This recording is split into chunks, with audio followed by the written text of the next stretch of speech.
Neymar ফিরেছেন আর তার পায়ের জাদুতে আবারও মুগ্ধ পুরো ফুটবল বিশ্ব। স্কটল্যান্ডের বিপক্ষে অবশেষে মাঠে নামলেন ব্রাজিলের এই মহাতারকা।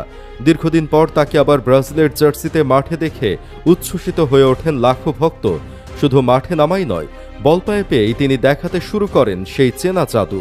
একের পর এক ড্রিবল, দারুণ পাস আর অসাধারণ স্কিল দিয়ে প্রতিপক্ষের রক্ষণ ভাগকে ব্যস্ত রাখেন নেইমার। তার প্রতিটি স্পর্শেই যেন ফিরে আসছিল সেই পুরনো দিনের স্মৃতি। অনেকেই অপেক্ষা করছিলেন নেইমার কি আগের মতোই আছেন, আর মাঠের পারফরমেন্স দিয়েই তিনি উত্তর দিলেন, হ্যাঁ, নেইমার এখনও শেষ হয়ে যাননি। অন্যদিকে ম্যাচের শুরু থেকেই দাপট দেখাতে থাকে ব্রাজিল। মাত্র 6 মিনিটেই দুর্দান্ত গোল করে দলকে এগিয়ে দেন ভিনিসিয়াস জুনিয়র।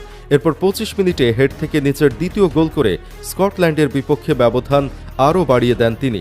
দ্বিতীয়ার্ধেও থামেনি ব্রাজিলের আক্রমণ। ম্যাচের 59 মিনিটে ম্যাথিউস কুনহা আরেকটি গোল করে স্কোর লাইনকে আরও বড় করে তোলেন। সব মিলিয়ে এটি ছিল ব্রাজিলের এক দাপুটে পারফরমেন্স। নেইমারের প্রত্যাবর্তন, ভিনিসিয়াসের দুর্দান্ত গোল এবং পুরো দলের আক্রমণাত্মক ফুটবল যেন বিশ্ববাসীকে নতুন করে বার্তা দিল ব্রাজিল ফিরে এসেছে, আর তারা আবারও বিশ্বকাপের অন্যতম বড় দাবিদার।